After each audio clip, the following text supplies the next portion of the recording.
Hello everyone, क्या हाल चाल है मेरे प्यारे प्यारे जीव जंतुओं। आई होप आप लोग बहुत बढ़िया रहेंगे। मैं बता दूं, मैं भी बहुत अच्छा हूं। तो दोस्तों, इनकम फ्रॉम हाउस प्रॉपर्टी हम लोग आज करने वाले हैं। बहुत सारे बच्चों रिक्वेस्ट कर रहे थे कि भैया इनकम फ्रॉम हाउस प्रॉपर्टी भी करवा दीजिए। हालांकि मैं ये करवाने नहीं वाला था, बिकॉज आप लोग ना अप्रिशिएट करते हो, ना कमेंट करते हो, ना लाइक करते हो, ना शेयर करते हो। बहुत ही ज़्यादा डिमोटिवेट फील कर रहा हूँ आज। ठीक है। ऊपर से दूसरे दूसरे चैनल्स में मेरी बुराइयां भी होती रहती है। क्यों भाई? किसकी इतनी जली पड़ी है भाई? आप लोग ऐसे कंटेंट प्रोवाइड नहीं करते हो, इसके लिए आपकी जल रही है क्या भाई? तो गाइस, काइंडली मुझे सपोर्ट की रिक्वायरमेंट है, तो आप लोग जितना सपोर्ट हो सके उतना कीजिए काइंडली। कि आप जानते हो कि जब इंसान बहुत अच्छा पढ़ा देता है, तब दूसरे कोई भी जलने लगते हैं उससे। तो काइंडली सपोर्ट की बहुत ही बैडली रिक्वायरमेंट है आप लोगों की। लाइक कमेंट शेयर कीजिए अगर आप ऐसे ऐसे वन शॉट्स चाहते हो। बहुत ही ज़्यादा एफर्ट लगता है इस सारे वन शॉट्स क्रिएट करने में। पूरा 6 महीने के कंटेंट को एक दिन में 3 घंटे में समेटने में जितना एफर्ट लगता है ना, करके दिखा दे कोई। तो काइंडली लाइक कीजिए, सपोर्ट कीजिए, कमेंट कीजिए, तभी तो सजेशंस हम लोग ला पाएंगे, तभी तो आपके लिए मेहनत कर पाएंगे। वरना तो अपना पेड पेड बैच में ही हम लोग सिर्फ मेहनत करें अपना, वो लोग तो खुश है अपना। तो अगर आप चाहते हो यूट्यूब में ऐसे ही वन शॉट्स आते रहे, तो एक कमेंट बनता है आपका, एक लाइक बनता है, एक सपोर्ट बनता है, एक हाइप बनता है। और दोस्तों, व्हाट्सएप ग्रुप में आप लोग क्यों नहीं जुड़ रहे हो? आप लोग समझ नहीं रहे हो, अगला सेमेस्टर से हम लोग व्हाट्सएप ग्रुप नहीं बनाने वाले हैं। तो इसीलिए इसी सेमेस्टर में हम लोग व्हाट्सएप ग्रुप बनाए हैं, तो काइंडली आप लोग ज्वाइन कर लो, जुड़ जाओ। क्योंकि वही सेमेस्टर 3 का जो ग्रुप है वो सेमेस्टर 4 हो जाएगा, सेमेस्टर 5 हो जाएगा। और व्हाट्सएप ग्रुप में बहुत सारे बेनिफिट्स अलग अलग मिलते हैं। ठीक है। और जो लोग भी ये टेलीग्राम ग्रुप नहीं ज्वाइन कर रहे हैं, तो ये सारे नोट्स जो है, ये सारे जो इनकम फ्रॉम हाउस प्रॉपर्टी के जो नोट्स है, मैं जो पढ़ाने वाला हूँ आप लोगों को, बहुत ही अच्छे से कंसेप्ट क्लियर करने वाला हूँ। सब कुछ आप लोगों को टेलीग्राम चैनल पर ही मिलेगा, तो काइंडली आप लोग वहां भी ज्वाइन कर लीजिए। ठीक है। तो आइए, ये चैप्टर को बहुत ही ज्यादा अच्छे से मक्खन बनाते हैं अपने लोग। बहुत ज्यादा बच्चों को ये चैप्टर डिफिकल्ट लग रहा है कि भैया इंटरेस्ट ऑन लोन क्या है, प्री कंस्ट्रक्शन, पोस्ट कंस्ट्रक्शन, सब कुछ आज बहुत ही ज्यादा आसान मैं बनाने वाला हूँ। 20 मार्क्स का ये चैप्टर है, 20 मार्क्स में से 20 मार्क्स आपके कन्फर्म है। लेकिन मैं बता देता हूं कि अगर आप सैलरीज, पीजीबीपी, रेसिडेंशियल स्टेटस वगैरह वगैरह सारे के सारे चैप्टर अगर करके रखे हो, तो हाउस प्रॉपर्टी अगर आप नहीं भी करते हो, थोड़ा इग्नोर भी करते हो, फिर भी आपका चल जाता है। लेकिन टॉपर बच्चे ऐसे नहीं करते। जो लोग अच्छे अच्छे बच्चे रहते हैं, वो लोग सब करके जाते हैं। तो हाउस प्रॉपर्टी भी करना है अपने को 2 घंटे के अंदर अंदर। ये नोट्स में जितने भी सम्स है वगैरह वगैरह सब कुछ मैं डिस्कस करा दूंगा। जरा समझने की कोशिश कीजिएगा, जरा जानने की कोशिश कीजिएगा, डिटेल में डिस्कस कराऊंगा। मैं डिटेल में पढ़ाता हूँ, शायद वही मैं गलती कर रहा हूँ, इसीलिए आप लोग लाइक कमेंट शेयर नहीं कर रहे हो। शॉर्टकट में पढ़ाता, आधे घंटे में पढ़ा के चला जाता, तो आप लोग बड़े लाइक करते, बड़े शेयर करते, बड़े कमेंट करते। ठीक है, जो भी जैसी जिसकी सोच। अब देखेंगे रिस्पॉन्स के ऊपर, उसके हिसाब से जो लॉन्ग वीडियोस आ रहा है उसको शॉर्ट बना देंगे अभी। चलिए, सबसे पहले बात करते हैं इनकम फ्रॉम हाउस प्रॉपर्टी का टॉपिक्स के बारे में, कि कौन कौन से टॉपिक्स भैया इस चैप्टर में हम लोग को कौन कौन से टॉपिक्स कवर करने हैं। तो जो लोग भी प्रो बैच वाला यहाँ पे देख रहा है, तो प्रो बैच वाला ऑलरेडी आप लोगों को लिखवाया हुआ है। आप लोग प्लीज लिखिएगा नहीं, आप लोग मेरे साथ ही साथ रिवाइज कीजिएगा। फ्री बैच वाले अगर देख रहे हो, तो काइंडली आप लोग हो सके तो लिखते रहिएगा। नहीं भी लिखोगे कोई दिक्कत नहीं, ये जो नोट्स है, ये नोट्स आप लोग को हमारे वो टेलीग्राम चैनल पर मिल जाएगा। ठीक है। तो सबसे पहले अपने लोग डिस्कस करने वाले हैं बैकग्राउंड, मतलब कौन कौन से टॉपिक्स अपने लोग डिस्कस करने वाले हैं। देखिए, तो अपने लोग सबसे पहले डिस्कस करेंगे कंसेप्चुअल अंडरस्टैंडिंग हाउस प्रॉपर्टी का। सबसे पहले कंसेप्ट्स को समझेंगे कि गैव, नैब, स्टैंडर्ड डिडक्शन, फॉर्मेट, क्या होता है हाउस प्रॉपर्टी। सबसे पहले आप लोगों को कंसेप्चुअल अंडरस्टैंडिंग के बारे में मैं बहुत बढ़िया तरीके से समझाऊंगा। इसके बाद बहुत सारे वैरायटी के सम्स मैं करवाऊंगा आप लोगों को, बहुत सारी वैरायटी के सम्स को डिस्कस करवाऊंगा, ना कि करवाऊंगा। इसी पीडीएफ में सब कुछ है। और इसके बाद सबसे बड़ा कंसेप्ट, बच्चे लोगों को बड़ा डिफिकल्टी आती है, भैया इंटरेस्ट ऑन लोन का क्या ट्रीटमेंट होगा, एक बार प्लीज एक्सप्लेन कर दीजिए, बहुत बढ़िया तरीके से एक्सप्लेन कर दीजिए। कहीं का भी समझ नहीं आ रहा है, कोई टीचर समझा नहीं पा रहा है, काइंडली आप इंटरेस्ट ऑन लोन को बहुत बढ़िया तरीके से समझा दीजिए। तो आज का कंसेप्ट में मक्खन बना देने वाला हूँ, इंटरेस्ट ऑन लोन। ठीक है। फिर pre construction and post construction, ये दो टॉपिक्स आज मैं आप सबको बहुत ही बढ़िया तरीके से समझा दूंगा। मतलब कि पूरा का पूरा हाउस प्रॉपर्टी आपका मक्खन बन जाने वाला है। जो लोग भी नहीं देखेगा वो लोग रिग्रेट फील करेगा, बिकॉज आज का जो हाउस प्रॉपर्टी का लेक्चर है बहुत ही इंपॉर्टेंट लेक्चर है। अच्छा, सबसे पहले बात करते हैं कि इसके चार्जिंग सेक्शंस के बारे में बात करते हैं। तो हाउस प्रॉपर्टी के बारे में बात करता है सेक्शन नंबर 22, हाउस प्रॉपर्टी के बारे में बात करता है सेक्शन नंबर 22। तो सेक्शन नंबर 22 बोलता है कि अगर आपका खुद का घर है, आपका अगर खुद का घर है और आप वहां से रेंट कमा रहे हो, आपका अगर खुद का घर है, आपने अपना घर को भाड़ा लगा दिया है और आप वहां हर महीने रेंटल इनकम कमा रहे हो, तो वो रेंटल इनकम जो है वो टैक्सेबल होगा under the head of house property. सीधा सा बात लिखा हुआ है कि rental income of house property is taxable under the head of house property. मतलब आपका मान लीजिए खुद का घर है और खुद के घर को आपने खाली रखा है और रेंट पे लगा दिया, रेंट पे लगा दिया। मतलब खुद का घर को आपने अगर भाड़ा पे लगा दिया और हर महीने जो भाड़ा तुम वसूल कर रहे हो, हर महीने ये जो तुम भाड़े के पैसे जो वसूल कर रहे हो, भाड़े के जो पैसे वसूल कर रहे हो, वो जो है टैक्सेबल है। वो टैक्सेबल है इनकम फ्रॉम हाउस प्रॉपर्टी के अंदर, इनकम फ्रॉम हाउस प्रॉपर्टी के अंदर टैक्सेबल है। अगर ये दो कंडीशन सेटिस्फाई हो जाए, कौन से दो कंडीशंस वो आपको बताऊंगा। If the following two conditions are satisfied, सीधा सा बात है कि अगर आपका खुद का घर है और आप अपने खुद के घर को भाड़ा लगाए हुए हो, तो वो भाड़े का घर में से जो भाड़ा आता है आपका, हर महीना जो भाड़ा देता है आप लोगों को, तो वो टैक्सेबल है under the head of house property. लेकिन ये दो कंडीशंस को सेटिस्फाई करना पड़ेगा आप लोगों को। सबसे पहले तो आपके पास एक हाउस प्रॉपर्टी होना चाहिए, अपना खुद का, अपना खुद का हाउस प्रॉपर्टी है। सबसे पहले आपका हाउस प्रॉपर्टी होना चाहिए और आपके पास एक हाउस प्रॉपर्टी होना चाहिए। ठीक है, सबसे पहला यहाँ पे कंडीशन दिया है कि there should be a house property. सबसे पहले आपके पास हाउस प्रॉपर्टी होना चाहिए। And assessee should be the owner of the house property. जो टैक्स भर रहा है, जो हाउस प्रॉपर्टी का टैक्स भरेगा, वही हाउस प्रॉपर्टी का ओनर भी होना चाहिए। तो ये दो कंडीशंस अगर सेटिस्फाई हो जाता है, तो ये जो रेंटल इनकम आप कमा रहे हो ना हाउस प्रॉपर्टी से, वो उसका आप टैक्स भर पाओगे under the head of house property. अगर आप चाहते हो कि आप जो भाड़ा वसूल करते हो वो टैक्सेबल हो under the head of house property, तो ये दो कंडीशंस आपको सेटिस्फाई करना पड़ेगा कि सबसे पहले आपके पास हाउस प्रॉपर्टी रहनी चाहिए और आप ही ओनर होने चाहिए हाउस प्रॉपर्टी के। Assessee should be the owner of the house property, सीधा सा बात है। अब इसमें कुछ इंपॉर्टेंट इंपॉर्टेंट बातें भी है, इसको एक बार रिवाइज भी कर लीजिएगा। इंपॉर्टेंट इंपॉर्टेंट बातें भी है क्या सर? सबसे पहली पहली बात है, सबसे पहली बात है note number one, house property means building and land attach to this building. मतलब हाउस प्रॉपर्टी मतलब खाली बिल्डिंग नहीं, खाली बिल्डिंग को हाउस प्रॉपर्टी नहीं बोलते, उसके आसपास के गार्डन के एरिया, लॉन के एरिया, गराज को भी हाउस प्रॉपर्टी कंसिडर किया जाता है। जैसे मान लीजिए कि आपका ये लैंड है, आपका ये पूरा का पूरा लैंड है, यहाँ पे एक तो बिल्डिंग है, यहाँ पे एक तो बिल्डिंग है। अब उसके आसपास गार्डन है, लॉन है, कार कार पार्किंग वाला एरिया है, तो वो सारे एरिया भी हाउस प्रॉपर्टी को कंसिडर करेंगे दोस्तों। आपका मान लीजिए कि बिल्डिंग है और उसके आमने सामने जो एरियाज है, लॉन है, गार्डन है, वो सब भी हाउस प्रॉपर्टी का हिस्सा माने जाते हैं। तो house property means building and land attach to that building. ठीक है, फिर यहाँ पे बोला गया है रेंट ऑफ वेकेंट लैंड। अगर मान लीजिए आपके पास एक खाली जमीन है, खाली खाली जमीन है, अगर मान लीजिए आपके पास एक खाली जमीन है और उसको आप रेंट पे लगाते हो, कोई शादी का पंडाल के लिए, कोई मुंडन के लिए, कोई जनेऊ के लिए, आपने मान लीजिए अनुष्ठान के लिए उस खाली के उस वो खाली खाली मैदान को आप रेंट पे लगाते हो। ये मान लीजिए मैदान है और उस मैदान को आप रेंट पे लगाते हो शादी के लिए या मुंडन के लिए या जनेऊ के लिए, रेंट पे देते हो उस मैदान को, तो वो टैक्सेबल होगा इनकम फ्रॉम अदर सोर्सेज के अंदर या पीजीबीपी के अंदर। वो हाउस प्रॉपर्टी के अंदर टैक्सेबल नहीं होगा। रेंट ऑफ वेकेंट लैंड जो है वो इनकम फ्रॉम अदर सोर्सेज या पीजीबीपी में टैक्सेबल होगा। ठीक है, क्लियर है? अब थर्ड नंबर पढ़िए, थर्ड नंबर बहुत ही ज्यादा इंपॉर्टेंट है। थर्ड नंबर आप पढ़िए, एक मिनट, हम आपको थर्ड नंबर अच्छे से समझाते हैं। मान लीजिए कि एक मिस्टर ए है, मान लीजिए एक मिस्टर ए है। मिस्टर ए का एक पर्सनल खुद का बहुत अच्छा सा मकान है मिस्टर ए का। अब मिस्टर ए ने क्या किया, वो घर मिस्टर बी को दे दिया भाड़ा पे। वो घर मिस्टर मिस्टर बी को दे दिया भाड़ा पे।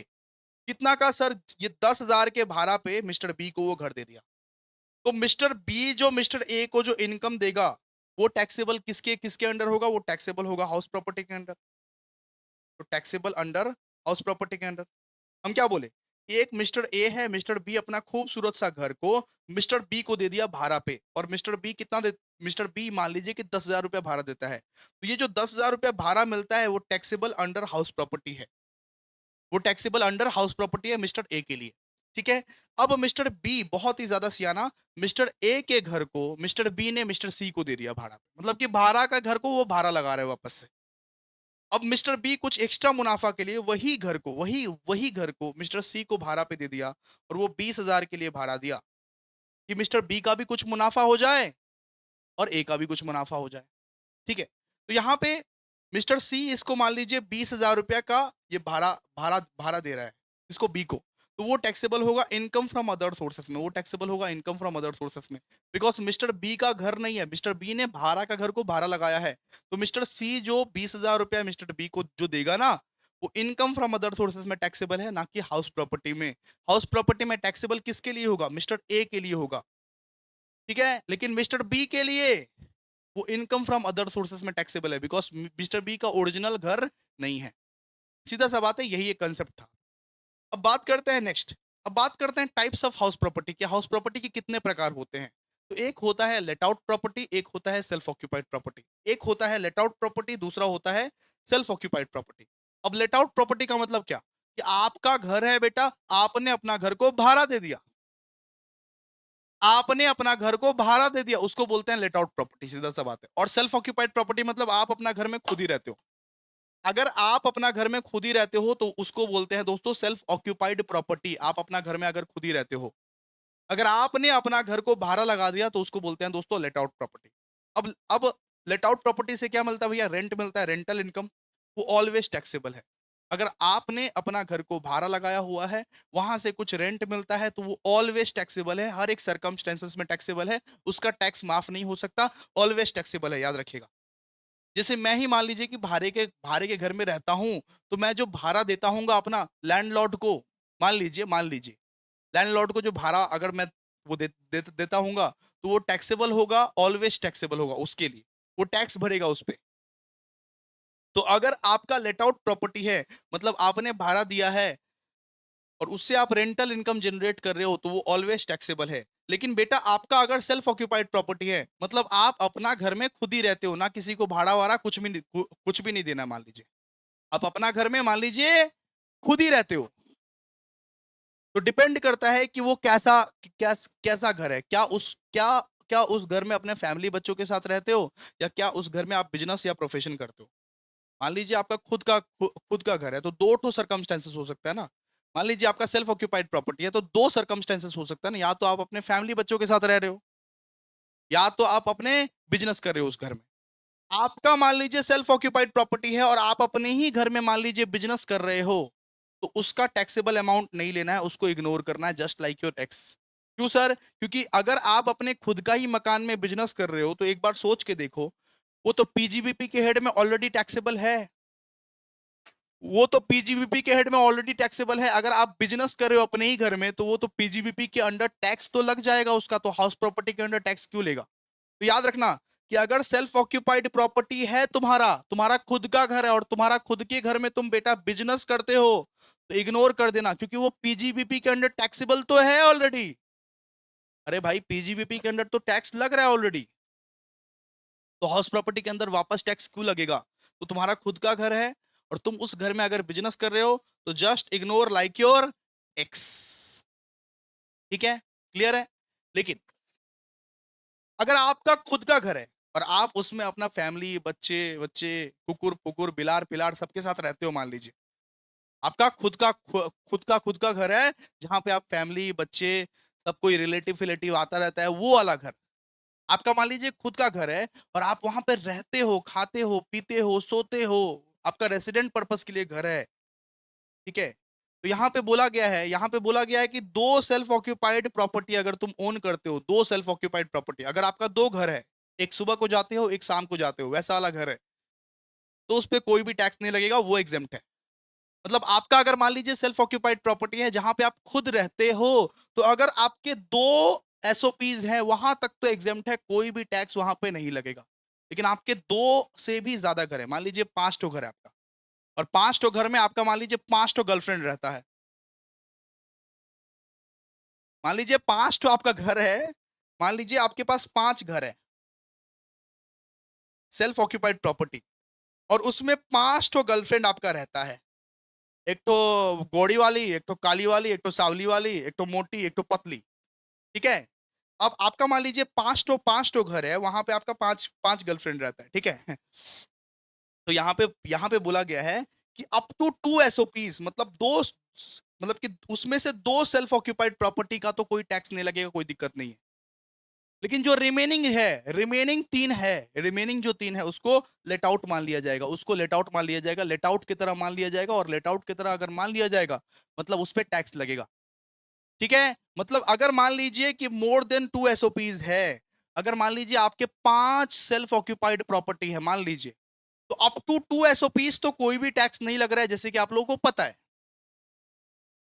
लेकिन जो रिमेनिंग तीन है, जो रिमेनिंग तीन है वहां पे deem to be let out, उसको लेट आउट मान लिया जाएगा और लेट आउट की तरह ही उसको ट्रीट किया जाएगा। मतलब वो तीन जो सेल्फ ऑक्यूपाइड प्रॉपर्टी है, हालांकि वहां पे तुम ही रहते हो, तुम्हारी गर्लफ्रेंड ही रहती है, वो तुम्हारा ही है, लेकिन उसको लेट आउट की तरह मान लिया जाएगा, उसको भाड़े वाला घर की तरह मान लिया जाएगा और उस पे भी टैक्स लगेगा बेटा।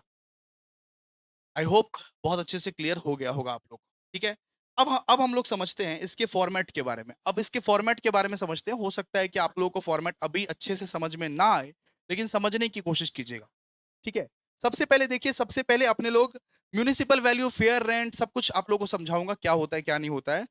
सबसे पहले अपने लोग ना म्यूनिसिपल वैल्यू देखते हैं। Municipal value, municipal value LOP के केस में आता है और डीएलओपी के केस में आता है। एलओपी का मतलब क्या है, लेट आउट प्रॉपर्टी, और डीएलओपी के केस मतलब क्या है कि deem to be let out property. ठीक है, मतलब सेल्फ ऑक्यूपाइड प्रॉपर्टी में तो भैया टैक्स ही नहीं लगता, इसीलिए अगर टैक्स नहीं लगता सेल्फ ऑक्यूपाइड प्रॉपर्टी में तो हम लोग कुछ अमाउंट लेंगे भी नहीं, कुछ अमाउंट लेंगे भी नहीं अगर टैक्स नहीं लगता। सेल्फ ऑक्यूपाइड प्रॉपर्टी में तो टैक्स ही नहीं लगता ना, अरे उसमें तो टैक्स लगता ही नहीं है ना, तो इसीलिए यहाँ पे अमाउंट हम लोग लिए ही नहीं है। ये लेट आउट प्रॉपर्टी है, ये deem to be let out property है, मतलब लेट आउट प्रॉपर्टी को मान लिया है और एक लेट आउट प्रॉपर्टी है।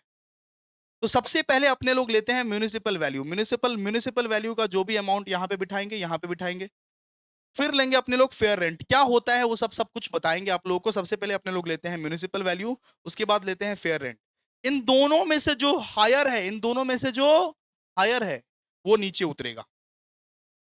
म्यूनिसिपल वैल्यू और फेयर रेंट में से जो हायर है वो नीचे उतरेगा दोस्तों। उसके बाद अपने लोग लेते हैं स्टैंडर्ड रेंट, और इन दोनों में से ये वाला और ये वाला, इन दोनों में से जो लोअर है वो नीचे उतरेगा। फिर इसका नाम होगा रीजनेबल एक्सपेक्टेड रेंट। क्या होगा, RER नाम होगा, एक्सपेक्टेड रेंट। हम सब बताएंगे कि म्यूनिसिपल वैल्यू क्या होता है, फेयर रेंट क्या होता है, आपको बस फॉर्मेट समझा रहे हैं। फिर होगा एक्सपेक्टेड रेंट। एक्सपेक्टेड रेंट को एक्चुअल रेंट के साथ कंपैरिजन करेंगे और जो भी हायर रहेगा, जिसका भी हायर अमाउंट रहेगा वो आपका बन जाएगा gross annual value. Gross annual value. आप बोल रहे हो कि भैया एसओपी में तो कोई अमाउंट नहीं है, बिकॉज एसओपी में तो टैक्स नहीं लग रहा है, एसओपी तो टैक्सेबल है ही नहीं, तो टैक्स लग ही नहीं रहा है आप लोग का। ठीक है, तो ये ग्रॉस म्यूनिसिपल वैल्यू के साथ म्यूनिसिपल टैक्स पेड को अपने लोग लेस करेंगे। म्यूनिसिपल टैक्स पेड को अगर लेस करेंगे तो ये हमारा निकल जाएगा net annual value. Net annual value हमारा निकल जाएगा, नेट एनुअल वैल्यू हमारा निकल जाएगा। ठीक है, अब देखिए, अब अब ये जो डिडक्शन हम लोग लेस कर रहे हैं, अब इसमें से हम लोग ना नेट एनुअल वैल्यू में से हम लोग डिडक्शन लेस करते हैं, डिडक्शन अंडर सेक्शन 24। अब ये जो हम लोग डिडक्शन लेस कर रहे हैं ये सेल्फ ऑक्यूपाइड प्रॉपर्टी के लिए भी एप्लीकेबल होगा, एलओपी के लिए भी और डीएलओपी के लिए भी, सबके लिए एप्लीकेबल होगा डिडक्शन। डिडक्शन सबका लेस किया जाएगा। ठीक है, बस इसमें इसमें ए नंबर का जो डिडक्शन है वो एसओपी के लिए एप्लीकेबल नहीं होगा। मतलब सबसे पहला वाला डिडक्शन है 30% ऑफ एनएवी, मतलब कि नेट एनुअल वैल्यू जितना भी निकला है उसका 30% जो है, 30% अगर आपका लेट आउट प्रॉपर्टी है, अगर आपका deem to be let out property है, तो 30% of NAV as a standard deduction आपको लेना पड़ेगा। 30% ऑफ द एनएवी, जो भी आपका एनएवी निकला है उसका 30% निकाल के आपको यहाँ पे डिडक्ट करना पड़ेगा। ठीक है, और दूसरा है दोस्तों interest on loan. Interest on loan याद रखिएगा, सेल्फ ऑक्यूपाइड प्रॉपर्टी का भी इंटरेस्ट ऑन लोन रहता है। मतलब ये फर्स्ट वाला केस में भी इंटरेस्ट ऑन लोन रहता है, तो उसको माइनस कर लीजिएगा आप लोग, इंटरेस्ट ऑन लोन। तो इंटरेस्ट ऑन लोन को अपने लोग माइनस करते हैं और ये हमारा निकल जाता है इनकम फ्रॉम हाउस प्रॉपर्टी। ये बेसिक बेसिक फॉर्मेट है, ये बेसिक बेसिक फॉर्मेट है। आइए एक बार समझते हैं म्यूनिसिपल वैल्यू क्या होता है। म्यूनिसिपल वैल्यू का मतलब क्या होता है, it means value of property as पर म्यूनिसिपल रिकॉर्ड। मतलब म्यूनिसिपैलिटी के हिसाब से, आपका जो म्यूनिसिपैलिटी है, आपका जो एरिया है, एरिया के हिसाब से उस प्रॉपर्टी का वैल्यू कितना है उसको बोलते हैं दोस्तों म्यूनिसिपल वैल्यू। मतलब उस एरिया के हिसाब से आपका जो प्रॉपर्टी का वैल्यू कितना है उसको अपने लोग क्या बोलते हैं, म्यूनिसिपल वैल्यू। फेयर रेंट के बारे में बात करते हैं। फेयर रेंट का बारे में बात अगर करेंगे तो उस एरिया में, उस लोकेलिटी में कितना तक का रेंट हो रहा है, सिमिलर उस लोकेलिटी में सिमिलर सिमिलर प्रॉपर्टी का कितना रेंट होता है अक्सर। ऐसा तो नहीं है कि 10,000 का प्रॉपर्टी को हम लोग मान लीजिए एक एक 1 लाख रेंट ले, फिर तो इलीगल हो जाएगा। फेयर रेंट का मतलब क्या है, उस सेम लोकेलिटी में उस सेम टाइप के प्रॉपर्टी का कितना रेंट होता है। It means rent of similar property in similar locality, it is known as reasonable rent. ठीक है। स्टैंडर्ड रेंट का मतलब क्या होता है, स्टैंडर्ड रेंट का मतलब है मैक्सिमम रेंट कितना वसूल कर सकते हैं उस प्रॉपर्टी से, मतलब मैक्सिमम टू मैक्सिमम आप कितना रेंट ले सकते हो, उससे ज्यादा रेंट लेना आपका ये लीगल नहीं है। It is the maximum amount of rent ये that can be legally recovered by the owner from tenant. मतलब ऐसा तो नहीं है कि कोई भी आप प्रॉपर्टी दिखाए अपना टेनेंट को बेवकूफ बना दिया और बोले 1 लाख रुपया रेंट है, कि 10,000 के घर को आप 1 लाख रुपया रेंट बता रहे हैं, नहीं। स्टैंडर्ड रेंट मतलब कि उस प्रॉपर्टी का मैक्सिमम टू मैक्सिमम तुम कितना रेंट ले सकते हो, उस प्रॉपर्टी का मैक्सिमम टू मैक्सिमम तुम कितना रेंट ले सकते हो, इसको अपने लोग क्या बोलते हैं, standard rent. It is the amount of rent that can be legally recovered from the owners. और एक्चुअल रेंट का मतलब क्या होता है, एक्चुअल रेंट का मतलब होता है rent received plus rent receivable minus unrealised rent. Rent received मतलब जो रेंट आपको मिल चुका है, रेंट रिसीवेबल मतलब जो रेंट आपको मिलने वाला है। मान लीजिए कि ये 9 महीने का रेंट मिला है और 3 महीने का रेंट मिलने वाला है, तो रेंट रिसीव्ड का मतलब जो रेंट आपको मिल चुका है, रेंट रिसीवेबल का मतलब जो रेंट आपको मिलने वाला है, minus unrealised rent. Unrealised rent मतलब जो रेंट आपको नहीं मिला, जो रेंट आपको नहीं मिला, इसको अपने लोग बोलते हैं दोस्तों एक्चुअल रेंट। एक्चुअल आप कितना रेंट रिसीव किए, एक्चुअल रेंट कैसे करके हम लोग निकालते हैं, rent received plus rent receivable. Rent कितना रिसीव हो चुका, रेंट कितना रिसीव होना बाकी है, और कितना रिसीव नहीं होगा उसको माइनस कर दीजिएगा, कितना रिसीव रेंट नहीं होगा उसको माइनस कर दीजिएगा। ये हमारा निकलता है एक्चुअल रेंट। अब बात करते हैं म्युनिसिपल टैक्स क्या होता है। तो म्युनिसिपल टैक्स मतलब होता है it is paid by owner. Municipal tax को ओनर पे करता है, कौन, ओनर पे करता है म्युनिसिपल टैक्स को। म्युनिसिपल टैक्स को अपने लोग प्रॉपर्टी टैक्स या हाउस टैक्स या लोकल टैक्स भी बोलते हैं। सुनिए, म्युनिसिपल टैक्स अगर पे करते हो तो अलाउ होगा, नहीं करते हो तो अलाउ नहीं होगा, सीधा सा बात है। जितना आप पे करते हो, मान लीजिए कि आपने सिर्फ 60% ही पे किया है म्युनिसिपल टैक्स, तो 60% ही अलाउ होगा सिर्फ। अगर 40% ड्यू है तो इसको इग्नोर। आप अगर मान लीजिए म्युनिसिपल टैक्स को 60% ही पे करते हो तो 60% ही अलाउ होगा, जितना पे करते हो उतना अलाउ होगा, नहीं करते हो नहीं होगा अलाउ। सीधा सा बात है। इसको अपने लोग क्या बोलते हैं, इसको अपने लोग बोलते हैं म्युनिसिपल टैक्स। तो वापस से एक बार फॉर्मेट का दर्शन अभी अभी अपने लोग कर लेते हैं। तो फॉर्मेट में अपने लोग क्या बोले कि सबसे पहले अपने लोग म्युनिसिपल वैल्यू देखते हैं, म्युनिसिपल वैल्यू। ठीक है। म्युनिसिपल म्युनिसिपल वैल्यू, उसके बाद फेयर रेंट देखते हैं। म्युनिसिपल वैल्यू और फेयर रेंट में से जो बड़ा होगा उसको अपने लोग नीचे उतारते हैं, नीचे उतारते हैं यहाँ पे म्युनिसिपल वैल्यू और फेयर रेंट में से जो बड़ा होगा। ठीक है। फिर स्टैंडर्ड रेंट लेंगे, और ये वाला अमाउंट और स्टैंडर्ड रेंट में से जो छोटा अमाउंट होगा उसको अपने लोग नीचे उतारेंगे, उसका नाम रखेंगे expected rent, reasonable expected rent, reasonable expected rent. ठीक है। फिर एक्चुअल रेंट लेंगे, एक्चुअल कितना रेंट रिसीव हुआ। एक्चुअल रेंट का फॉर्मूला क्या है, rent received plus receivable rent minus unrealised rent. तो एक्सपेक्टेड रेंट और एक्चुअल रेंट लेंगे, जो हायर रहेगा, जो हायर रहेगा वो नीचे नीचे बैठेगा, उसका नाम पड़ेगा दोस्तों gross annual value. Gross annual value, उसमें से ग्रॉस एनुअल वैल्यू में से ये जो आपका गैप निकला है, गैप कि गैप में से माइनस कर दा म्यूनिसिपल टैक्स पेड, कितना तुमने म्यूनिसिपल टैक्स पे किया। तो म्यूनिसिपल टैक्स कौन पे करता है, ओनर पे करता है। अगर वो पे करता है तो अलाउ होगा, नहीं करता है तो अलाउ नहीं होगा। तो ड्यू व्यू अगर रहेगा ना, म्यूनिसिपल टैक्स मत लीजिएगा, इग्नोर कीजिएगा ड्यू। अगर वो पे करता है तो अलाउ होगा, नहीं करता है तो अलाउ नहीं होगा। तो म्यूनिसिपल टैक्स पेड को माइनस कीजिएगा, और आपका क्या निकलेगा, नेट एनुअल वैल्यू निकलेगा, नेट एनुअल वैल्यू निकलेगा। ठीक है। फिर इससे आप डिडक्शन को माइनस कीजिएगा। अब अब भैया वो डिडक्शन क्या है, सबसे पहला स्टैंडर्ड डिडक्शन। स्टैंडर्ड डिडक्शन बोलता है 30% ऑफ नैव, कि ये जो नैव निकला है, ये जो नेट एनुअल वैल्यू निकला है, इसका 30% इसका 30%। और बी में अपने लोग लेते हैं इंटरेस्ट ऑन लोन, और इनकम फ्रॉम हाउस प्रॉपर्टी अपना निकल जाता है बहुत ही आसानी तरीके से, कुछ भी नहीं है इसमें। चलिए, अब एक कंसेप्ट कम्स अब एक कंसेप्ट बिल्डिंग क्वेश्चंस को देखते हैं, किस तरीके से कैलकुलेट करना देखते हैं। देखिए, बोला जयश्री ओन्स, यहाँ पे देखिए, बोला बोला है यहाँ पे कि Jayashree owns 5 houses in India. मतलब कि एक जयश्री बोल के ये मादा है जिसका 5 ठो घर है, 5 ठो घर। ठीक है। All of which is let out, सारा का सारा घर लेट आउट है, सारा का सारा घर लेट आउट है, कोई प्रॉब्लम नहीं है, कोई प्रॉब्लम नहीं है, सारा का सारा घर लेट आउट है बेटा। यहाँ पे अपने को बोला है कि compute the gave of each house from the information given below, मतलब अपने को क्या निकालना है, गैव निकालना है बेटा, गैव निकालना है। तो अपने को म्यूनिसिपल वैल्यू दिया हुआ है, फेयर रेंट दिया हुआ है, स्टैंडर्ड रेंट दिया हुआ है, एक्चुअल रेंट रिसीव और रिसीवेबल दिया हुआ है अपने को। तो कैसे करके निकालना है, जैसे कि आप लोगों को मैंने बोला गैव किस तरीके से निकालते हैं। जैसे कि आप लोगों को मैंने बोला कि सबसे पहले म्यूनिसिपल वैल्यू लीजिएगा, तो देखिए म्यूनिसिपल म्यूनिसिपल वैल्यू बिठा दिए। हाउस प्रॉपर्टी 1 का 80,000, 55,000, ये 65,000, ये 24,000, 80,000, जितना भी म्यूनिसिपल वैल्यू था हम लोग बिठा दिए। फिर हम बोले कि फेयर रेंट लेना, फेयर रेंट भी ले लिए यहाँ पे 90,000, 60,000, 65,000, फिर 25,000, फिर 75,000। इन दोनों में से जो हायर है उसको हमने नीचे बिठा दिया। देखो ना, फर्स्ट वाला में कौन सा हायर है, ये वाला हायर है सर, नीचे बिठा दिया। सेकंड वाला में कौन सा हायर है, ये वाला हायर है सर, इसको भी नीचे बिठा दिया।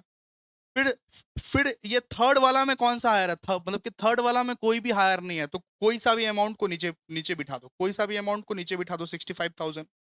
फोर्थ वाला में 25,000 हायर है, इसको बिठा दो नीचे। और फिफ्थ वाला में 80,000 हायर है, इसको बिठा दो नीचे। ठीक है, क्लियर है। सबसे पहले आप लोगों को म्यूनिसिपल वैल्यू और फेयर रेंट लेना है, और म्यूनिसिपल वैल्यू और फेयर रेंट में से जो हायर रहेगा उसको आप नीचे बिठा दो, नीचे बिठा दो, सीधा सा बात है। जो हायर रहेगा, जो जो ज्यादा वाला अमाउंट रहेगा।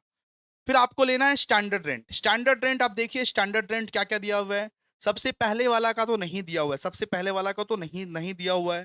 सेकंड वाला का दिया हुआ है, फिर थर्ड वाला का दिया हुआ है, फोर्थ वाला का भी नहीं दिया हुआ है, और फिफ्थ वाला का भी दिया हुआ है, बिठा दिए स्टैंडर्ड रेंट। स्टैंडर्ड रेंट बिठा दिए। अब इनमें से जो लोअर रहेगा, इसमें और इसमें से जो लोअर रहेगा वो नीचे बैठता है। अब एक कंसेप्ट के ऊपर बात करते हैं दोस्तों। आपको क्या लगा, ये जो हाउस प्रॉपर्टी 1 है, इसमें जो विच एवर इज हायर है वो आपका 90,000 निकला है, स्टैंडर्ड रेंट है ही नहीं। तो लोअर कौन सा है? आप बोलोगे सर ये ना लोअर है। तो क्या कभी आप आप कभी सोच के बोलो, एक्सपेक्टेड रेंट क्या कभी जीरो निकल सकता है? एक्सपेक्टेड रेंट क्या कभी जीरो निकल सकता है? क्या रेंट कभी जीरो निकल सकता है क्या? नहीं। अगर स्टैंडर्ड रेंट नहीं है ही नहीं बेटा, ना का मतलब क्या, नहीं है स्टैंडर्ड रेंट। कम और बेसी का तो सवाल ही नहीं है, नहीं है। तो सीधा सा बात है, स्टैंडर्ड रेंट अगर नहीं है तो आप 90,000 को ही लोगे ना बेटा, इसीलिए 90,000 ही आया है। अब ये मत करना कि यहाँ 90,000 है और यहाँ जीरो है, तो जीरो जीरो बिठा दिए एक्सपेक्टेड रेंट। एक्सपेक्टेड रेंट कभी जीरो होता है रे बुर्बक? कहां से पढ़ के आया, एक्सपेक्टेड रेंट क्या जीरो होता है क्या? नहीं। तो इसका मतलब, ये ना का मतलब क्या है कि स्टैंडर्ड रेंट है ही नहीं, आपका दिया ही नहीं हुआ है क्वेश्चन में, इंफॉर्मेशन में स्टैंडर्ड रेंट है ही नहीं। तो ये 90,000 जो है ना, इसी को अपने लोग एक्सपेक्टेड रेंट मान लेंगे, ठीक है। और बाकी सब में अपने लोग लोअर देखेंगे। तो 60 और 75 में कौन सा लोअर है सर? 60। तो लोअर लोअर वाला अमाउंट यहाँ पे बिठाते बिठाते जाएंगे एक्सपेक्टेड रेंट में, देखिए ना। 60 और 75 में लोअर लोअर कौन सा है? 60। फिर 65 और 58 में लोअर कौन सा है? 58। फिर यहां दिया 25 और ना, मतलब स्टैंडर्ड रेंट दिया हुआ है आपका, स्टैंडर्ड रेंट दिया ही नहीं हुआ है आपका, और विच एवर इज हायर का अमाउंट है 25,000। तो 25,000 को बिठाएंगे। अगर स्टैंडर्ड रेंट नहीं दिया हुआ है तो 25,000 आपका एक्सपेक्टेड रेंट होगा, दिया ही नहीं हुआ है स्टैंडर्ड रेंट, ठीक है। फिर यहाँ पे 80 और यहाँ पे 78, तो यहाँ पे जो छोटा रहेगा ना, जो छोटा रहेगा वो यहाँ पे बैठेगा 78, ठीक है। फिर इसके साथ अपने लोग एक्चुअल रेंट का कंपैरिजन करेंगे। फिर लास्ट में अपने लोग एक्चुअल रेंट का कंपैरिजन करेंगे। एक्चुअल रेंट कितना कितना दिया हुआ है? 72,000, 72,000, 60,000, 30,000, 72,000। तो ले लिया आपने लोग 72,000, 72,000, 60,000, 30,000 और 72,000। इनमें से जो हायर रहेगा उसको बोलेंगे गैप। एक्सपेक्टेड रेंट और एक्चुअल रेंट से जो हायर रहेगा उसको अपने लोग क्या बोलेंगे? Gross annual value. Gross annual value 90,000, 72,000, 60,000 और 30,000 और 78,000। डन? क्लियर है? चलो, अब एक इंपॉर्टेंट बात, अब एक इंपॉर्टेंट बात। क्वेश्चन में अगर आप मेट्रो सिटी देखते हो, मेट्रो सिटी, मेट्रो सिटी का मतलब क्या होता है सर? मेट्रो सिटी का मतलब होता है कोलकाता, मुंबई, दिल्ली, चेन्नई। क्वेश्चन में अगर आप मेट्रो सिटी देखते हो तो याद रखना, ग्रॉस म्यूनिसिपल वैल्यू को नेट म्यूनिसिपल वैल्यू में कन्वर्ट करना जरूरी है। म्यूनिसिपल वैल्यू जो दिया रहेगा आप लोगों को, अगर मान लीजिए क्वेश्चन में नेट म्यूनिसिपल वैल्यू दिया हुआ है, तो ग्रॉस म्यूनिसिपल वैल्यू और नेट म्यूनिसिपल वैल्यू अलग अलग है। For metro cities gross municipal value और नेट म्युनिसिपल वैल्यू अलग अलग है। अगर क्वेश्चन में नेट म्युनिसिपल वैल्यू दिया हुआ है तो आपको ग्रॉस म्युनिसिपल वैल्यू निकालना है। याद रखिएगा कि अगर फॉर मेट्रो सिटी है तो ग्रॉस म्युनिसिपल वैल्यू और नेट म्युनिसिपल वैल्यू अलग अलग है। मतलब अगर क्वेश्चन में नेट म्युनिसिपल वैल्यू दिया होगा, अगर क्वेश्चन में आपको नेट म्युनिसिपल वैल्यू दिया होगा, इसका मतलब आपको ग्रॉस म्युनिसिपल वैल्यू निकालना है। अगर ग्रॉस म्युनिसिपल वैल्यू दिया होगा मतलब नेट म्युनिसिपल वैल्यू निकालना है। तो मेट्रो सिटी के केस में ग्रॉस म्युनिसिपल वैल्यू और नेट म्युनिसिपल वैल्यू क्या है बेटा, अलग अलग है। और नॉन मेट्रो सिटी के केस में जैसे कि दुर्गापुर, आसनसोल, ये सब नॉन मेट्रो सिटी के केस में ये जो ग्रॉस म्युनिसिपल वैल्यू है वही इक्वल्स टू है नेट म्युनिसिपल वैल्यू का। ठीक है, तो यहां पे क्या बोले हुए हैं, यहां पे बोला हुआ है कि अगर बात आती है मेट्रो सिटी की, क्वेश्चन में दिया रहता है कोलकाता, सबसे बड़ी बात है कोलकाता अगर दिया रहता है क्वेश्चन में, और क्वेश्चन में मान लीजिए कि नेट म्युनिसिपल वैल्यू दे के दिया है, ठीक है, तो अपने को ग्रॉस म्युनिसिपल वैल्यू निकालना पड़ेगा ना। जब तक तुम ग्रॉस म्युनिसिपल वैल्यू नहीं निकालोगे तब तक तुम ये कैलकुलेशन कैसे करोगे, ये कैलकुलेशन कैसे करोगे म्युनिसिपल वैल्यू और फेयर रेंट। ये जो है ना, ये ग्रॉस म्युनिसिपल वैल्यू पे कैलकुलेट होता है। ये जो म्युनिसिपल वैल्यू लिखा हुआ है इसका मतलब ग्रॉस म्युनिसिपल वैल्यू है। ठीक है, अगर मान लीजिए क्वेश्चन में नेट म्युनिसिपल वैल्यू दिया हुआ है और तुमको ग्रॉस म्युनिसिपल वैल्यू निकालना है तो कैसे करके निकालोगे, तो यहाँ पे फॉर्मूला हम लिख दिए हैं। ठीक है, अगर मेट्रो सिटी है, कोलकाता का बात किया हुआ है, अगर नेट म्युनिसिपल वैल्यू दिया हुआ है और ग्रॉस म्युनिसिपल वैल्यू तुमको निकालना है तो कैसे करके निकालोगे, gross municipal value equals to net municipal value divide by 90%, सीधा सा बात है। वो जो नेट म्युनिसिपल वैल्यू दिया हुआ है उसके साथ 90% को डिवाइड कर देना, तुम्हारा ग्रॉस म्युनिसिपल वैल्यू निकल जाएगा। और जहां से तुम गैव को निकाल सकते हो, सीधा सा बात है। ठीक है, कि अगर आपका घर जो है बेटा वो कोलकाता में है, मेट्रो सिटी में है, कोई भी मेट्रो सिटी में अगर आपका घर रहता है, अगर आपके क्वेश्चन में नेट म्युनिसिपल वैल्यू दिया हुआ है तो उसको ग्रॉस म्युनिसिपल वैल्यू में कन्वर्ट कीजिए। अपने को ग्रॉस म्युनिसिपल वैल्यू चाहिए टू कंप्यूट गैव, अपने को गैव निकालने के लिए ग्रॉस म्युनिसिपल वैल्यू चाहिए। तो ग्रॉस म्युनिसिपल वैल्यू कैसे करके निकाल सकते हैं सर, तो gross municipal value equals to net municipal value divide by 90%, इसको लिख लीजिए formula. And for non metro cities, अगर आपका घर नॉन मेट्रो सिटी में है जैसे कि दुर्गापुर, आसनसोल, तो कोई दिक्कत नहीं है, gross municipal value equals to net municipal value, सीधा सा बात है। उसके लिए दोनों का दोनों बराबर होता है।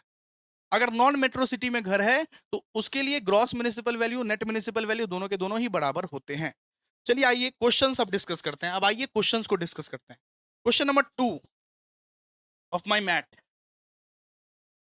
अब आइए हाउस प्रॉपर्टी का एक एक क्वेश्चंस को अपने लोग डिस्कस करने वाले हैं। आइए क्वेश्चन नंबर 2 देखिए जरा क्या दिया हुआ है। क्वेश्चन नंबर 2 देखिए, आइए इसको पढ़िए क्वेश्चन नंबर 2 को पहले। Mr. T is the owner of two-storied house in Kolkata, and the ground floor is let out to a tenant. ठीक है, the first floor of the house is let out to a doctor for the ये purpose of profession, and the second floor is used as a own resident. मतलब mister T बोला कि mister T के पास एक building है।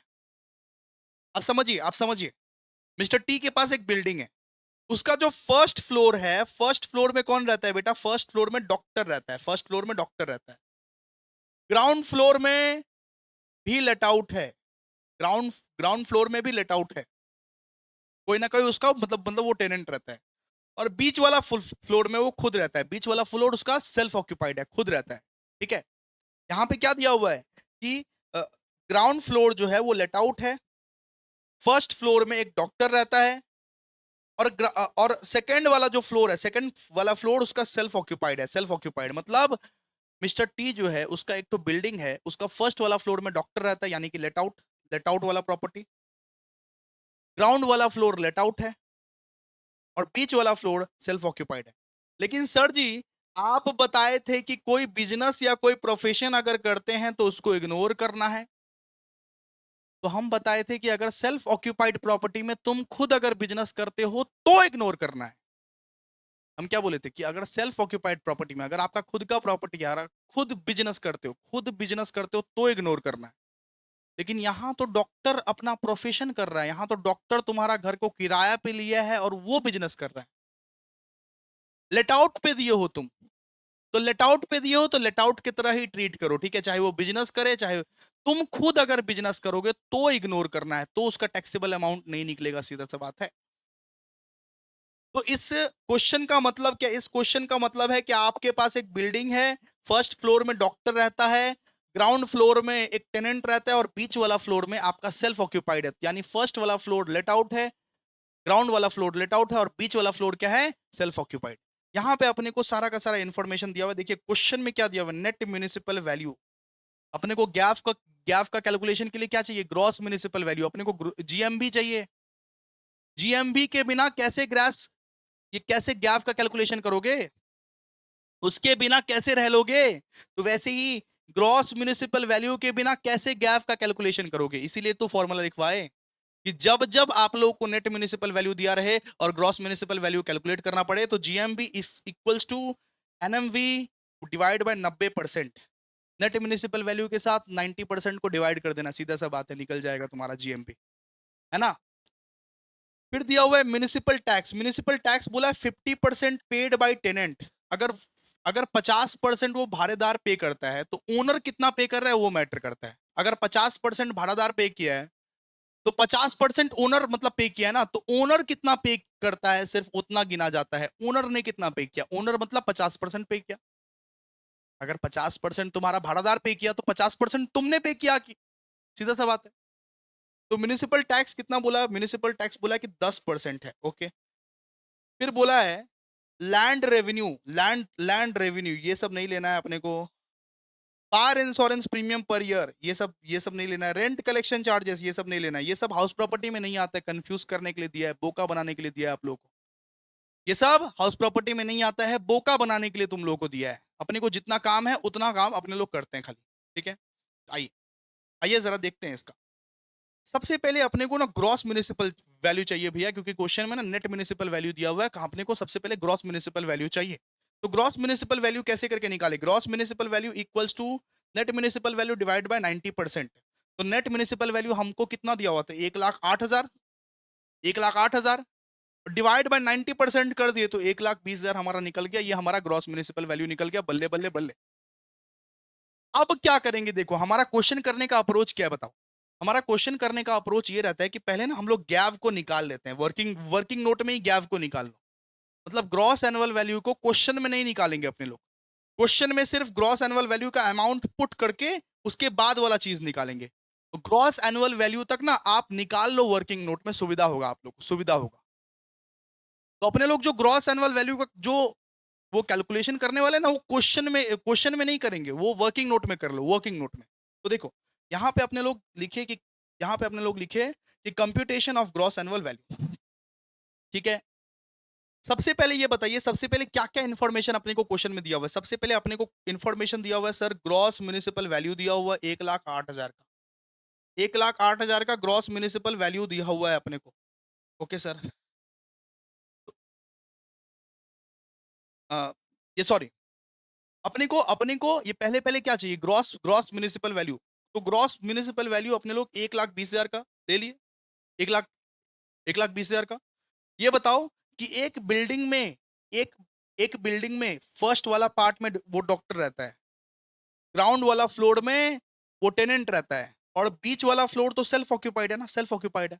मतलब एक building में सिर्फ 2/3 हिस्सा ही लेट आउट है, तो सिर्फ लेट आउट प्रॉपर्टी का ही टैक्स निकलता है ना, लेट आउट प्रॉपर्टी का ही टैक्स निकलता है ना। सेल्फ ऑक्यूपाइड प्रॉपर्टी तो एग्जाम्प्ट है बेटा, बीच वाला फ्लोर तो एग्जाम्प्ट है, बीच वाला फ्लोर पे तो कोई टैक्स निकलेगा नहीं। सिर्फ जितना लेट आउट है, फर्स्ट वाला फ्लोर और सेकंड वाला, फर्स्ट वाला फ्लोर और थर्ड वाला फ्लोर, सिर्फ उसका ही टैक्स निकलेगा। तो पूरा का पूरा बिल्डिंग का सिर्फ 2/3 ही लेना है ना। तो ग्रॉस म्युनिसिपल वैल्यू तो पूरा का पूरा बिल्डिंग का है, अपने को सिर्फ 2/3 का ही चाहिए, मतलब फर्स्ट फ्लोर और लास्ट फ्लोर का ही चाहिए अपने को, फर्स्ट फ्लोर और ग्राउंड फ्लोर का ही चाहिए अपने को। क्योंकि बीच वाला फ्लोर तो भैया सेल्फ ऑक्यूपाइड है और सेल्फ ऑक्यूपाइड प्रॉपर्टी का तो टैक्स नहीं निकलता है, सीधा सा बात है, एग्जेम्प्ट है वो। तो 1,20,000 इंटू 2/3, अपने को सिर्फ 3 में से 2 ही हिस्से का चाहिए जो जो कि लेट आउट है। तो ये जो ग्रॉस म्युनिसिपल वैल्यू निकाले 1,20,000 इंटू 2/3, ये 80,000 निकला, ठीक है। फिर एक्चुअल रेंट, फिर अपने को क्या दिया हुआ है क्वेश्चन में, क्वेश्चन में जो दिया हुआ है सिर्फ वही लो, फेयर रेंट स्टैंडर्ड रेंट ये सब नहीं दिया हुआ है क्वेश्चन में। सो सैड ना। क्वेश्चन में फेयर रेंट, स्टैंडर्ड रेंट ये सब नहीं दिया हुआ है, अपने को सिर्फ एक्चुअल रेंट दिया हुआ है। देखो ना क्वेश्चन में क्या दिया हुआ है, क्वेश्चन में अपने को सिर्फ रेंट दिया हुआ है। ग्राउंड फ्लोर जिसको हम लोग दिए हैं वो 6,000 रुपया देता है और डॉक्टर 8,000 रुपया पर मंथ देता है। ग्राउंड फ्लोर वाला 6,000 रुपया पर मंथ देता है, यहाँ पे पीएम लिखा हुआ है, हाँ यहाँ पे पीएम है ये। ग्राउंड ग्राउंड फ्लोर वाला 6,000, ग्राउंड फ्लोर वाला 6,000 रुपया पर मंथ देता है और डॉक्टर 8,000 रुपया पर मंथ देता है, सीधे सीधे सा बात है। तो एक्चुअल रेंट कैसे करके निकालेंगे, 6,000 प्लस 8,000 इंटू 12। अपने को पूरा साल का निकालना ना, पूरा पूरा साल का निकालना ना, कि ग्राउंड फ्लोर से अपने को 6,000 मिलता है और डॉक्टर से अपने को 8,000 मिलता है। तो 6,000 प्लस 8,000 इंटू 12 अगर कर दिए तो 1,68,000 यहाँ पे एक्चुअल रेंट हमारा निकला। और गैव निकालने के लिए क्या देखते हैं, हायर है। गैव गैव कैसे निकलेगा, इन दोनों में से कौन सा हायर है, इन दोनों में से कौन सा हायर है, 80,000 और 1,68,000 में से कौन सा हायर है सर, 1,68,000 हायर है। तो यही अपना गैव निकला, यही अपना गैव निकला।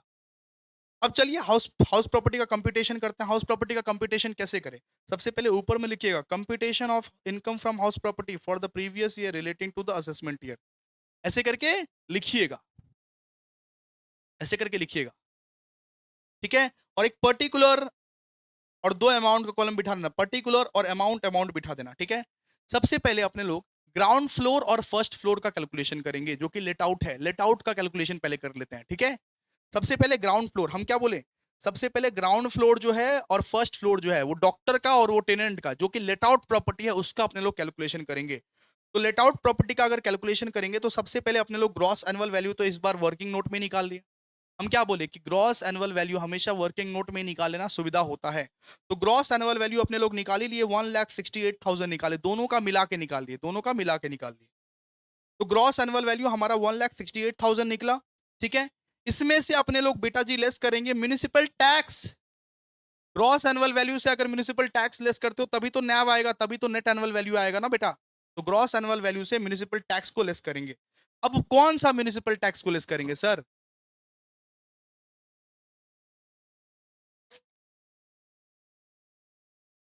ठीक है। तो म्युनिसिपल टैक्स कितना कितना बोला हुआ है, देखिए ना म्युनिसिपल टैक्स कितना बोला, म्युनिसिपल टैक्स बोला 10%। म्युनिसिपल टैक्स कितना बोला, ये 10%, ठीक है। तो म्युनिसिपल टैक्स हमेशा जानते हो आप लोग म्युनिसिपल वैल्यू पे निकलता है, तो कौन सा म्युनिसिपल वैल्यू पे निकलेगा, ये जो म्युनिसिपल टैक्स निकल रहा है वो कौन सा म्युनिसिपल वैल्यू पे निकलेगा, नेट की ग्रॉस। तो याद रखिएगा नेट म्युनिसिपल वैल्यू पे निकलेगा। नेट म्युनिसिपल वैल्यू जो था ना उस पे म्युनिसिपल टैक्स निकलता है, municipal tax is always calculated on net municipal value. तो 1,08,000 जो नेट म्युनिसिपल वैल्यू था उसका 2/3 पहले निकाल लेंगे, क्यों, क्योंकि ये पूरा पूरा बिल्डिंग का म्युनिसिपल वैल्यू था ना, ये जो म्युनिसिपल वैल्यू था पूरा बिल्डिंग का म्युनिसिपल वैल्यू आप लोगों को दिया हुआ है, अपने को 2/3 पोर्शन का चाहिए भी बस। अपने को फर्स्ट फ्लोर और ग्राउंड फ्लोर का चाहिए, सेकंड फ्लोर तो ये सेल्फ ऑक्यूपाइड है, एग्जेम्प्ट फ्रॉम टैक्स, उस पर कोई टैक्स नहीं लगेगा। यानी कि नेट म्युनिसिपल वैल्यू जो था उसका 2/3 पोर्शन का बस चाहिए अपने को, 1,08,000 का 2/3, ठीक है। जो भी आपका निकला, जो भी आपका निकला, म्युनिसिपल टैक्स का परसेंटेज कितना दिया हुआ है, म्युनिसिपल टैक्स का परसेंटेज दिया हुआ 10%, 10%। तो 1,08,000 का 2/3 निकालिएगा, उसका 10% निकालिएगा। और यहाँ पे क्वेश्चन में बोला 50% तो टेनेंट ही पे कर दिया, यानी 50% तुम पे किए, तो ओनर जितना पे किया, ओनर ने जितना पे किया सिर्फ उतना लेने का, यानी 50 उसका 50%। तो 1,08,000 का 2/3 का 10%, उसका 50%, ओनर ने जितना पे किया सिर्फ उतना लेने का। तो ये आपका 3,600 निकलेगा, ये सब आपका करके 3,600 निकलेगा दोस्तों। आई होप आप लोग समझ रहे हो गाइस, एक बार कमेंट कर दो गाइस, मुझे भी तो पता चलना चाहिए तुम लोगों को समझ में आ रहा है कि नहीं आ रहा है। गाइस कमेंट करो, समझ में आ रहा है कि ऐसे करके बताओ, ठीक है। तो नेट म्युनिसिपल वैल्यू का 2/3 निकाले, उसका उसका ये 10%, और बोला है कि टेनेंट ने 50% पे कर दिया, मतलब ओनर ने कितना पे किया, जितना ओनर पे करेगा सिर्फ उतना उतना काउंट करेंगे, सिर्फ 50%। यहाँ पे 3,600 का निकल गया दोस्तों, यहाँ पे 3,600 का निकल गया। तो 1,68,000 से अगर 3,600 को माइनस करेंगे तो 1,64,400 हमारा निकल जाएगा। इसका नाम रखना नेट एनुअल वैल्यू, नैव रखना इसका नाम, क्या रखना नाम, नैव। अब ये नैव से अपने लोगों को क्या करना पड़ता है, डिडक्शन को लेस करना पड़ता है। फॉर्मेट को जाके देखो, फॉर्मेट को जाके एक बार तराशो, अपने लोग क्या करते हैं कि डिडक्शन अंडर अंडर सेक्शन 24 करते हैं। यहाँ पे 24A बोलता है स्टैंडर्ड डिडक्शन, स्टैंडर्ड, ठीक है। 24A क्या बोलता है, 24A बोलता है स्टैंडर्ड डिडक्शन। अब स्टैंडर्ड डिडक्शन कितना होता है सर जी, नैव का 30%, मतलब 1,64,400 का 30%। 1,64,400 का आप 30% लोगे तो ये क्या है बेटा, आपका स्टैंडर्ड डिडक्शन मतलब 49,320 निकलेगा स्टैंडर्ड डिडक्शन।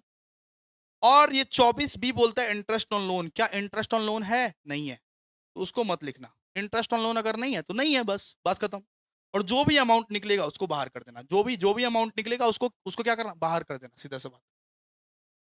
तो अपने लोग ने ये बिल्डिंग का फर्स्ट फ्लोर और ग्राउंड फ्लोर को डन कर लिया। अब सेल्फ ऑक्यूपाइड प्रॉपर्टी को कैसे करके कंप्यूट करते हैं जरा आप देखिए ध्यान से। तो सेल्फ ऑक्यूपाइड प्रॉपर्टी का net annual value, self occupied property के लिए कोई भी आप कंप्यूटेशन करोगे ना तो हमेशा नैब से शुरू होगा, ठीक है, हमेशा नेट एनुअल वैल्यू से शुरू होगा। तो सेकंड फ्लोर का आप कैलकुलेशन करते हैं तो हमेशा वो नेट एनुअल वैल्यू से शुरू होगा। तो नेट एनुअल वैल्यू क्या दिया हुआ है? कुछ नहीं दिया हुआ है सर, कुछ भी नहीं, कुछ भी नहीं। इंटरेस्ट ऑन लोन क्या कुछ दिया हुआ है? नहीं सर, कुछ भी नहीं, तो कुछ भी नहीं निकलेगा इधर, ठीक है।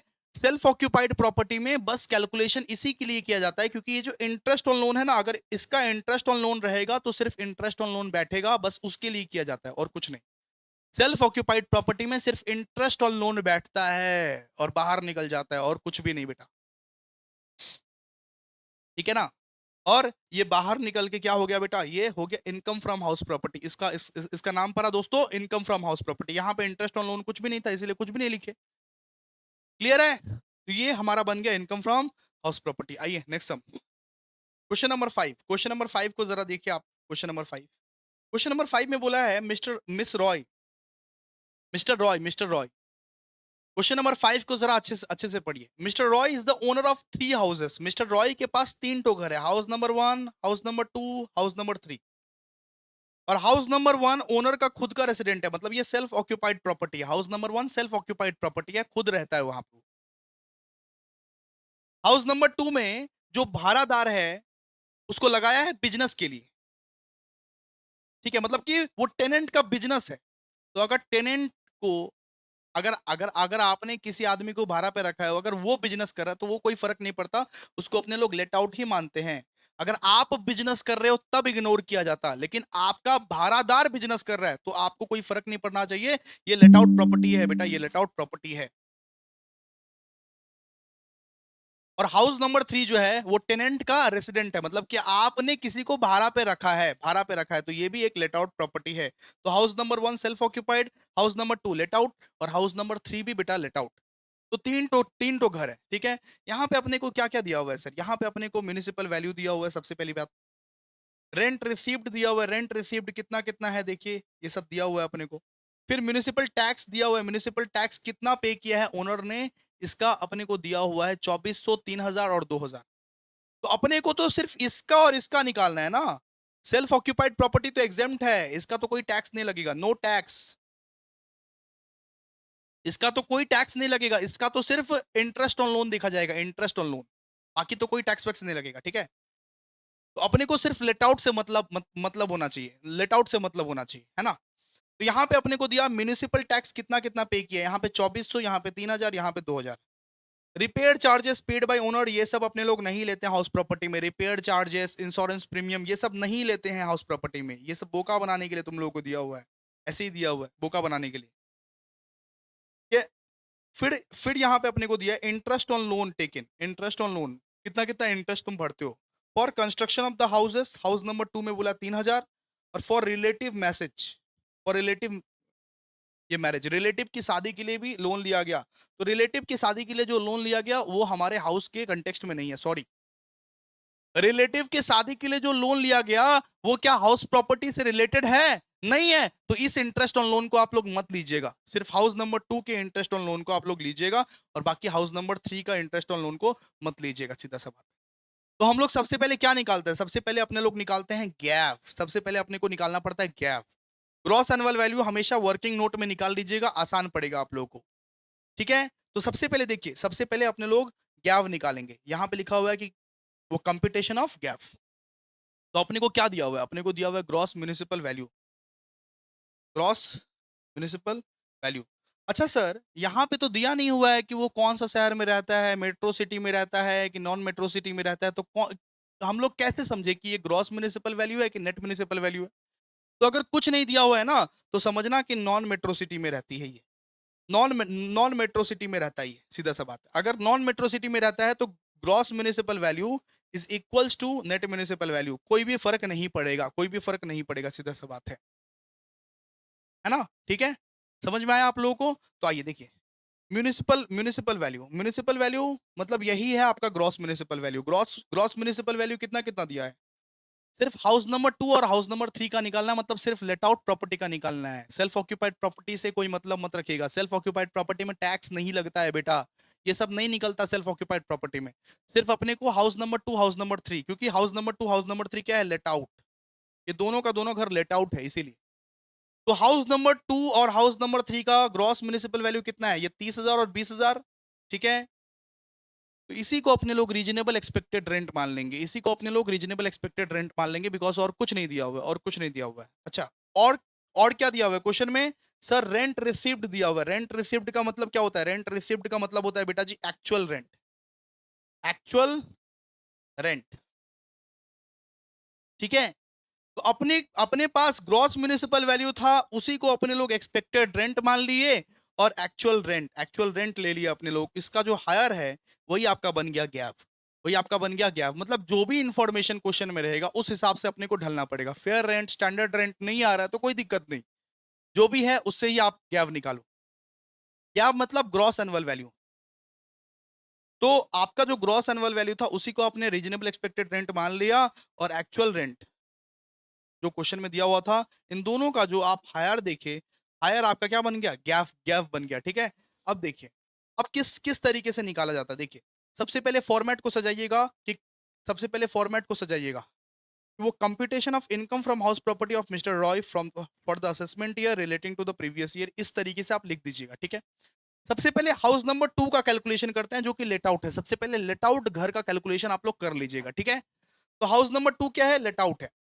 तो हाउस नंबर 2 का ऑलरेडी गैप अपने लोग निकाल दिए। देखिए, गैप अपने लोग निकाल दिए, कितना है हाउस नंबर 2 का गैप? 36,000 निकाल दिए गैप। लेस कीजिए म्यूनिसिपल टैक्स, तो गैप के साथ अपने लोग म्यूनिसिपल टैक्स को लेस करते हैं, तो क्या निकलता है अपने लोग? नैव। नैव का मतलब नेट एनुअल वैल्यू निकलता है। ग्रॉस एनुअल वैल्यू के साथ म्यूनिसिपल टैक्स को अगर लेस कर देते हो तो क्या निकलता है अपना? नेट एनुअल वैल्यू निकलता है। उसके साथ आप डिडक्शन को लेस कर दीजिएगा। अब इसमें इसमें सर क्या क्या आता है? इसमें एक आता है स्टैंडर्ड डिडक्शन, जो कि बोलता है 30% ऑफ नैव, मतलब कि 33,000 का ये 30%। ठीक है, ये जो नैव है, ये जो नैव निकला है उसका 30% निकालोगे ना, तो ये स्टैंडर्ड डिडक्शन तुम्हारा निकलेगा। और एक होता है इंटरेस्ट ऑन लोन। तो हाउस नंबर 2 में इंटरेस्ट ऑन लोन भी दिया हुआ था 3,000। अगर घर के रिलेटेड इंटरेस्ट ऑन लोन लिया गया है, सिर्फ वही लिया जाएगा। अगर अगर कोई दूसरा दूसरा पर्पस के लिए इंटरेस्ट ऑन लोन लिया गया है तो वो नहीं, उसको इग्नोर करना। तो ये घर के लिए इंटरेस्ट ऑन लोन लिया गया था 3,000, तो सिर्फ उसी को लिया जाएगा। तो उसी को अपने लोग लिए हैं इंटरेस्ट ऑन लोन। ठीक है, तो ये दोनों को ऐड करके माइनस कीजिएगा। क्लियर है ना? ये 33,000 के साथ ये 9,900 को घटाना, ये 3,000 को भी घटाना, और घटा के बाहर कर देना, घटा के बाहर कर देना, सीधा सा बात है। फिर हाउस नंबर 3 का कैलकुलेशन करेंगे। हम क्या बोले? पहले लेट आउट का कैलकुलेशन कर लीजिए, फिर लास्ट में हाउस नंबर 1 या सेल्फ ऑक्यूपाइड का कैलकुलेशन करते रहिएगा। तो हाउस नंबर 3 में अपने को गैप अपने लोग निकाले थे, गैप अभी अभी अपने लोग निकाले, कितना निकला? 24,000। गैप मतलब ग्रॉस एनुअल वैल्यू। आप लोग गैप नैव ऐसे मत लिखिएगा, फुल फॉर्म में लिखिएगा एग्जाम में। तो ग्रॉस एनुअल वैल्यू अपने लोग 24,000 निकाले, लेस लेस कर दिए म्यूनिसिपल टैक्स 2,000 का, हमारा नैव निकल गया, सीधा सा बात है। नैव का मतलब नेट एनुअल वैल्यू निकल गया। लेस किए हम लोग उसके साथ डिडक्शन, डिडक्शन को लेस कर दिए, और 24A क्या बोलता है? स्टैंडर्ड डिडक्शन, मतलब कि 30% ऑफ नैव, मतलब ये 22,000 का 30%।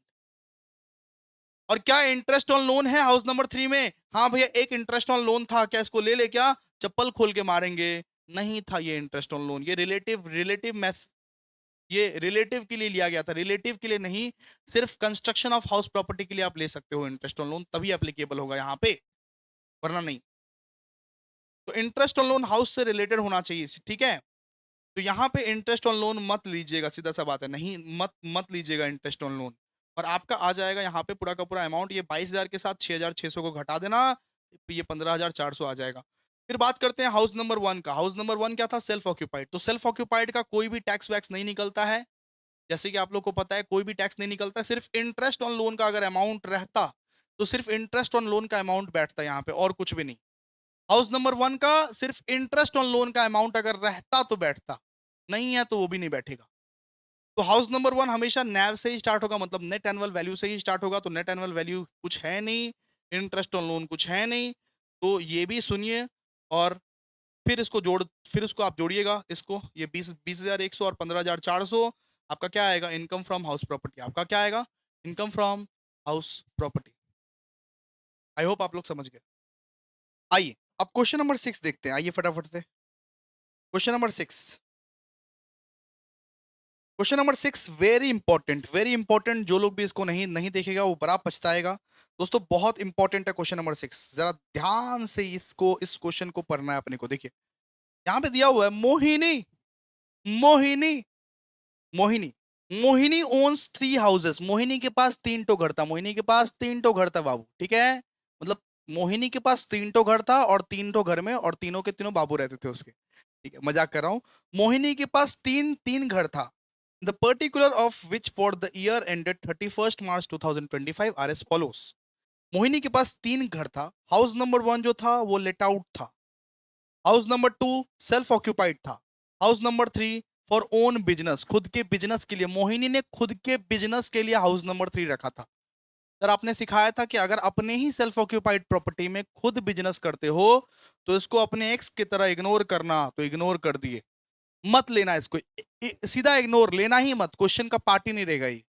तो सीधी सी बात है, हाउस नंबर 1 हाउस नंबर 2 ही का ही अपने को कैलकुलेशन करना है। हाउस नंबर 1 लेट आउट है, हाउस नंबर 2 सेल्फ ऑक्यूपाइड है, ठीक है। यहाँ पे अपने को क्या क्या दिया हुआ है देखिए। सबसे पहले दिया हुआ है म्यूनिसिपल टैक्स पेड। अब यहाँ पे कुछ बोला नहीं हुआ है कि मोहिनी कोलकाता की थी या कुछ की थी। तो म्यूनिसिपल म्यूनिसिपल वैल्यू जो रहेगा, म्यूनिसिपल वैल्यू हमारा gross municipal value equals to net municipal value, कोई दिक्कत नहीं है इसका, ठीक है। सबसे पहले अपने को दिया हुआ है म्यूनिसिपल टैक्स पेड, ठीक है सर, ओके। फिर दिया हुआ है फायर इंश्योरेंस प्रीमियम, इसको काटिए, फायर इंश्योरेंस प्रीमियम कोई काम का नहीं, कोई काम का नहीं, इग्नोर करना ये सब सब चीज को। फिर इंटरेस्ट ऑन लोन दिया हुआ है हाउस नंबर 1 का और हाउस नंबर 2 का इंटरेस्ट ऑन लोन दिया हुआ है, ठीक है सर, इंटरेस्ट ऑन लोन तो इंटरेस्ट ऑन लोन में बिठा देंगे। रिपेयर्स दिया हुआ है, ये नहीं आता है रिपेयर्स। फिर रेंट रिसीव्ड दिया हुआ है, रेंट रिसीव्ड अपने को दिया हुआ है हाउस नंबर 1 का, हाउस नंबर 1 का ही दिया हुआ है ना, क्योंकि लेट आउट है, लेट आउट का ही अपने को कैलकुलेशन करना है। बाबूजी सेल्फ ऑक्यूपाइड का तो निकलता ही नहीं है ना, सेल्फ ऑक्यूपाइड का तो टैक्स ही नहीं निकलता है, सिर्फ इंटरेस्ट ऑन लोन बैठता है, सिर्फ इंटरेस्ट ऑन लोन बैठता है सेल्फ ऑक्यूपाइड में। तो अपने को कैलकुलेशन किसका करना है, अपने को कैलकुलेशन सिर्फ इसी का करना है, लेट आउट का ही करना है, ठीक है। तो अपने को रेंट रिसिप्ट कितना दिया हुआ है देखिए, रेंट रिसिप्ट अपने को 35,000 रुपए दिया हुआ है। वैकेंसी पीरियड, मतलब यहाँ पे वैकेंसी पीरियड का मतलब समझते हो, मतलब कि आपका ये 12 महीने का पूरा साल रहता है, उसमें से 2 महीना वैकेंट था घर, उसमें से 2 महीना आपका घर खाली था, मतलब 10 महीने ही आपके भाड़ेदार रहे हैं। मतलब भैया 12 महीना में सिर्फ 10 महीने ही भाड़ेदार आपका रहे हैं, 2 महीना वैकेंट था, खाली था घर, इसको समझना बहुत जरूरी है। वैकेंसी पीरियड मतलब 2 महीना, मतलब पूरा साल में 2 महीना आपका घर खाली था, आपको कोई भाड़ा नहीं मिला, सिर्फ 10 महीने ही आपके भाड़ेदार रहे हैं। और म्यूनिसिपल वैल्यू आपका दिया हुआ है 38,000। म्यूनिसिपल वैल्यू का मतलब क्या है, gross municipal value equals to net municipal value. क्यों सर, क्योंकि यहाँ पे कोई मेट्रो सिटी का बात नहीं किया हुआ है। अगर कोलकाता का बात किया रहता, अगर कहीं पर भी लिखा रहता कोलकाता, फिर हम लोग वो फॉर्मूला से net municipal value equals to ये करते नॉर्मली, ठीक है। तो यहाँ पे net municipal value equals to gross municipal value ही होगा, बिकॉज कोलकाता का बात यहाँ पे नहीं किया हुआ है। फिर क्या दिया हुआ देखिए, फिर बोला है कि compute the income from house property under old tax regime of Mohini for the assessment year. अपने को हाउस प्रॉपर्टी का टैक्सेबल इनकम निकालना है। ए नंबर पॉइंट में दिया municipal tax of 500 in respect of house number 1 was in arrear. तो जो due है वो ड्यू है, ठीक है। जो जो यहाँ पे ड्यू है वो ड्यू है, ड्यू का मतलब हमको नहीं है भाई, अगर कुछ बाकी है तो बाकी रहे। हम जितना पे किए हैं सिर्फ उतना हम देखेंगे, हम कितना पे किए हैं, हम 3800 पे किए हैं, सिर्फ उतना हमको देखना है। अब ड्यू जाए भाड़ में, ओनर जितना पे करेगा उतना अलाउ होगा, हम नोट्स में ही लिखवाए हैं, आप देख सकते हो। तो ये ड्यू को अपने लोग कंसीडर नहीं करेंगे, सीधा सा बात है। फिर यहाँ पे बोल रहे हैं interest on loan of 1,000 in respect of house number 1 was also in arrear. मतलब हाउस नंबर 1 का जो है वो इंटरेस्ट ऑन लोन 1,000 का भी अरियर है, इसको कंसिडर करेंगे, इसको अपने लोग कंसिडर करेंगे, ठीक है। म्यूनिसिपल टैक्स अगर ड्यू रहा तो हम लोग कंसिडर नहीं करते हैं, लेकिन इंटरेस्ट ऑन लोन अगर ड्यू है तो हम लोग इसको कंसिडर करेंगे, ऐड कर देंगे, जितना भी इंटरेस्ट ऑन लोन था ना उसके साथ हम लोग ऐड कर देंगे बेटा, और कुछ नहीं। ठीक है, मतलब कि 3,000 था ना अपने को, अपने पास 3,000 था, उसके साथ ये 1,000 को हम लोग ऐड कर देंगे, सीधा सा बात है। ठीक है, सो आई होप आप इसको समझ गए होंगे कि अगर म्युनिसिपल टैक्स जो होता है वो अगर अरियर होता है, ड्यू होता है, तो हम लोग उसको कंसिडर नहीं करेंगे, कितना तुमने पे किया सिर्फ उतना देखो। लेकिन अगर इंटरेस्ट ऑन लोन अगर अरियर होता है तो हम लोग उसको कंसिडर करेंगे, ऐड कर देंगे, उसको ऐड कर देंगे। ठीक है, चलिए, ओके ओके बेटा, आइए सम्स सम्स देखिए किस, तो देखिए सबसे पहले अपने लोग क्या निकालते हैं, सबसे पहले अपने लोग गैप का वर्किंग नोट करते हैं, ग्रॉस एनुअल वैल्यू अपने लोग वर्किंग नोट में निकालते हैं। जैसे कि आप लोगों को पता है कि लेट आउट सिर्फ हाउस नंबर 1 है, हाउस नंबर 1 लेट आउट है, मतलब सिर्फ इसी का अपने को निकालना है और किसी चीज का नहीं निकालना है, इसी का निकालना है गैप। ठीक है, तो अपने लोग सबसे पहले कंप्यूटेशन ऑफ गैप करेंगे, ग्रॉस एनुअल वैल्यू को वर्किंग नोट में ही निकाल लेंगे, उसके बाद अपना बात करते हैं। सबसे पहले देखिए म्युनिसिपल वैल्यू आपको कितना दिया हुआ है क्वेश्चन में सर, म्युनिसिपल वैल्यू आपको क्वेश्चन में 38,000 दिया होगा, 38,000, तो उसको आप लोग लिख दीजिएगा 38,000। सर क्वेश्चन में फेयर रेंट नहीं दिया हुआ है, तो फेयर रेंट आप निकाल भी सकते हो, नहीं भी निकाल सकते हो। अब पता है फेयर रेंट कैसे करके निकाला जाता है? फेयर रेंट अगर निकालना चाहते हो, आप निकालना ही चाहते हो फेयर रेंट, तो निकाल भी सकते हो आप फेयर रेंट। किस तरीके से निकाला जाता है पता है? आप देखो, आप ये बताओ कि रेंट कितना रिसीव हुआ है, 35,000। रेंट रेंट कितना रिसीव हुआ है वो बताओ पहले। रेंट रिसीव हुआ है भाई साहब 35,000। कितने महीने के लिए 35,000 रिसीव हुआ? अगर घर 2 महीने के लिए वेकेंट था, मतलब 10 महीने के लिए रिसीव हुआ 35,000। ये जो रेंट आपको 35,000 रिसीव हुआ है वो 10 महीने का रिसीव हुआ है। अगर 2 महीने घर खाली था, 2 महीने घर खाली था, तो 10 महीने का तुमको रिसीव हुआ है। तो 35,000 डिवाइड बाई 10 मंथ अगर कर दोगे तो हमारा 1 महीने का निकल जाएगा। तो 1 महीने का रेंट कितना है बताओ? तो अगर 35,000 डिवाइड बाय अगर 10 कर देंगे तो 1 महीने का रेंट हमारा है यहाँ पे 3,500। इंटू 12 कर दोगे तो हमारा फेयर रेंट निकल जाएगा। मतलब पूरा साल का एक अच्छा रेंट, एक फेयर रेंट, एक रीजनेबल रेंट कितना होगा? तो 3,500 इंटू 2, मतलब कि इंटू इंटू वो 12। ठीक है, अब देखो ना आप कि पूरा साल में आप कितना रिसीव किए हो भैया? 35,000 रिसीव किए हैं पूरा साल में। 2 महीने तो घर वेकेंट था, मतलब कि 10 महीने के लिए आप 35,000 रिसीव किए हो, मतलब कि 35 डिवाइड बाई 10 करके आपका पर मंथ रेंट निकल गया। आपका 3,500 पर मंथ था, इसका मतलब इंटू 12 कर दोगे तो ये क्या है आपका फेयर रेंट। फेयर रेंट है, इसी को बोलते हैं फेयर रेंट। फेयर रेंट निकाल भी सकते हो, नहीं भी निकाल सकते हो, आपकी इच्छा। हमने निकाल कर दिखा दिया था। तो फेयर रेंट अगर आप करोगे तो ये, वो देखो वही पूरा कैलकुलेशन वही है कि 35,000 डिवाइड बाई 10 इंटू 12 अगर करोगे तो फेयर रेंट निकल जाएगा 42,000 का। 42,000 का आपका फेयर रेंट निकल गया दोस्तों। ठीक है, तो सबसे पहले अपने लोग म्यूनिसिपल वैल्यू और फेयर रेंट देखते हैं। म्यूनिसिपल वैल्यू और फेयर रेंट में जो बड़ा रहता है वो नीचे आता है। तो बड़ा कौन सा है बताइए, बड़ा कौन सा है म्यूनिसिपल वैल्यू और फेयर रेंट में? तो म्यूनिसिपल वैल्यू और फेयर रेंट में बड़ा 42,000 है, तो यही बन जाएगा आपका RER, मतलब reasonable expected rent. Reasonable expected rent. अब रीजनेबल एक्सपेक्टेड रेंट के साथ आप एक्चुअल रेंट रिसीव्ड को देखोगे, एक्चुअल रेंट रिसीव्ड को। अगर स्टैंडर्ड रेंट नहीं दिया हुआ है, ये नहीं दिया हुआ है, वो छोड़ो, यही आपका बन जाएगा रीजनेबल एक्सपेक्टेड रेंट, बिकॉज और कुछ तो दिया नहीं हुआ है आपको। तो ये 42,000 ही आपका बन जाएगा रीजनेबल एक्सपेक्टेड रेंट। अब आप एक्चुअल रेंट रिसीव्ड देखो कितना मिला है। एक्चुअल रेंट रिसीव्ड मिला है भैया 35,000। ठीक है, ठीक है, तो आप किसको किसको प्रायोरिटी दोगे? आप बोलोगे भैया RER और एक्चुअल रेंट रिसीव में से जो ज्यादा रहेगा वही आपका बनेगा गैप। ये 42,000 और 35,000 जो है उसमें से जो ज्यादा रहेगा वही आपका बनेगा ग्रॉस एनुअल वैल्यू, उसी को आप बोलोगे ग्रॉस एनुअल वैल्यू। और आप बात बिल्कुल सही बोल रहे हो। लेकिन आप ये बताइए, ये जो एक्चुअल रेंट रिसीव्ड जो हुआ है वो कितने महीने का रिसीव हुआ है? वो एक्चुअली में 10 महीने का रिसीव हुआ है। अगर 12 महीने का मिलता तो क्या होता? ये जो एक्चुअल रेंट रिसीव, आप एकदम सही बोल रहे हो कि भैया रीजनेबल एक्सपेक्टेड रेंट और एक्चुअल रेंट रिसीव में से तो हायर देखा जाता है, तो 42,000 गैप होना चाहिए।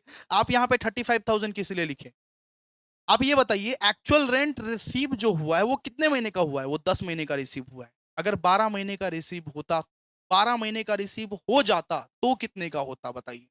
सर तो 42,000 का होता।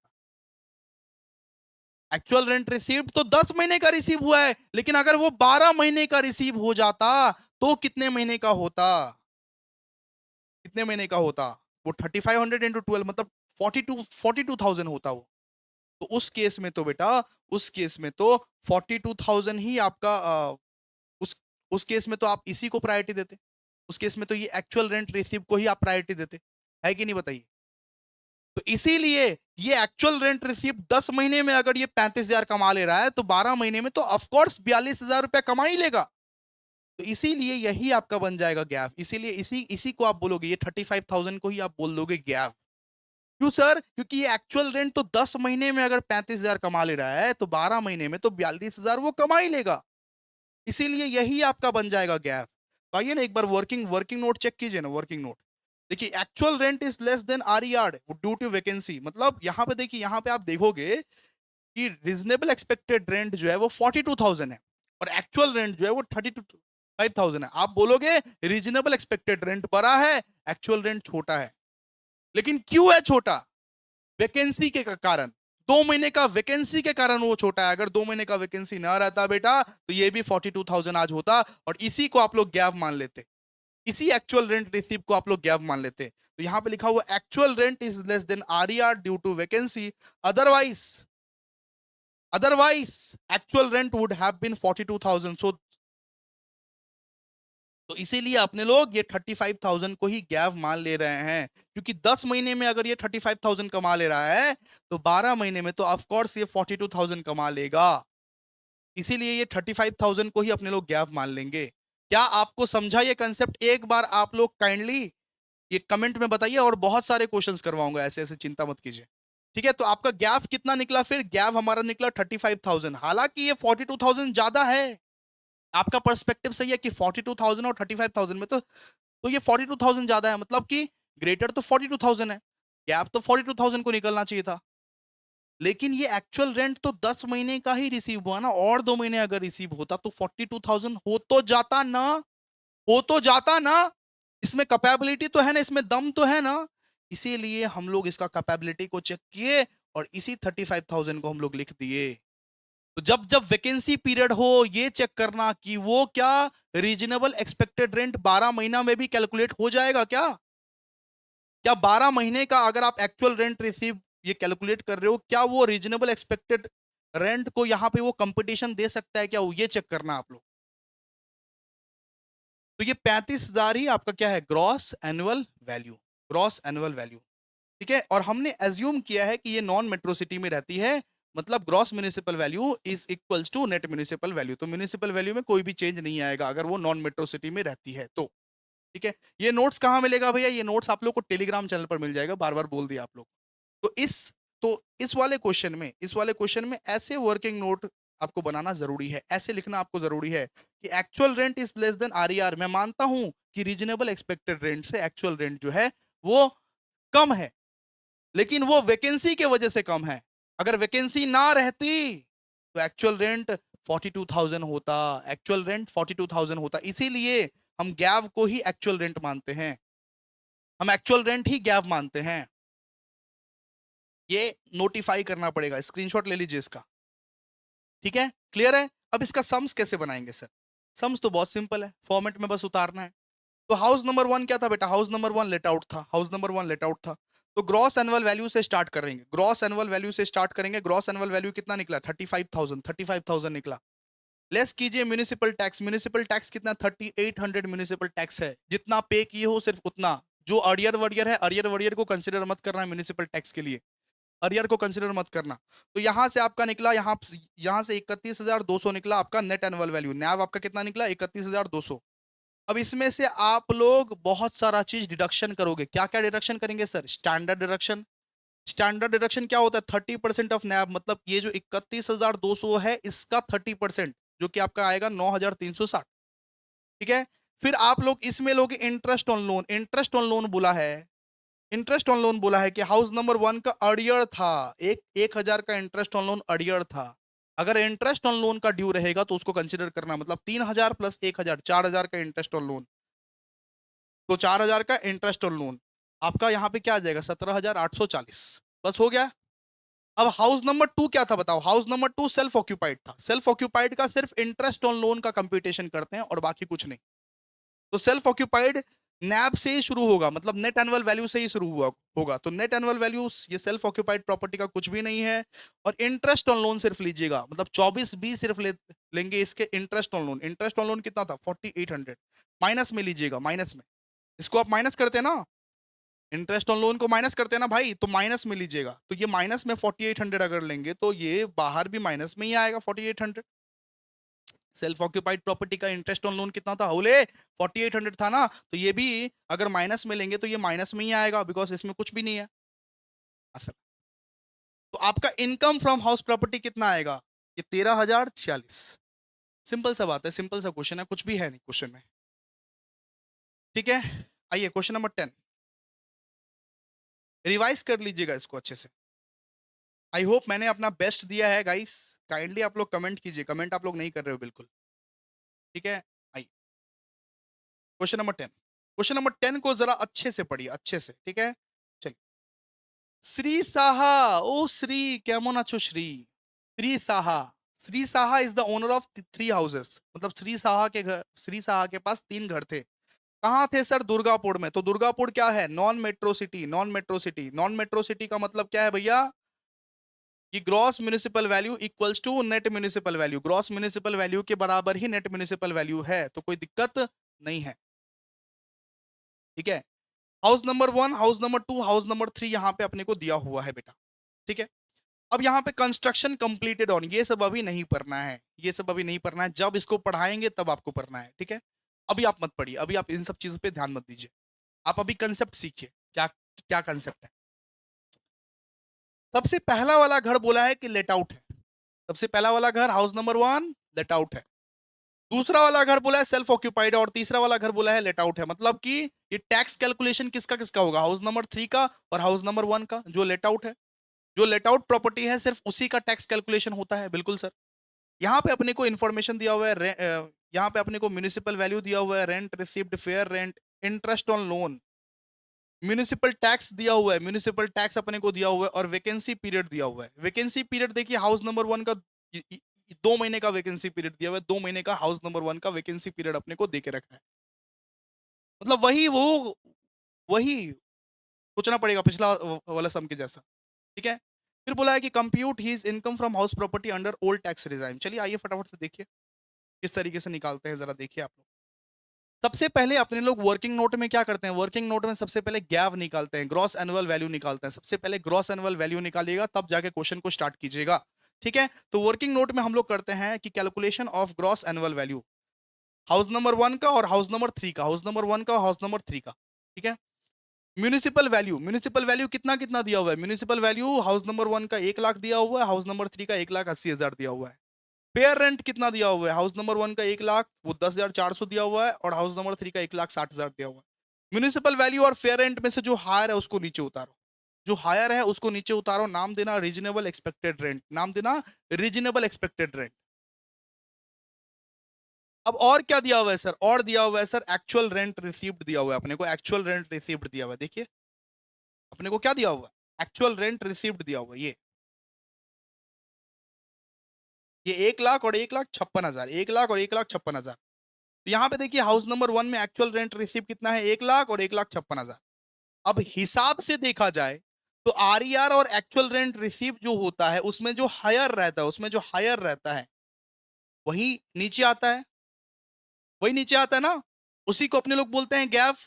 रीजनेबल एक्सपेक्टेड रेंट और एक्चुअल रेंट रिसीव में से जो भैया हायर रहता है उसी को तो आपने बोला है गैप बोलने के लिए। तो इस, आप ये बोलिए इन दोनों में हायर कौन सा है, इन दोनों में हायर है 1,10,400, इन दोनों में हायर कौन सा है, इन दोनों में हायर है 1,80,000।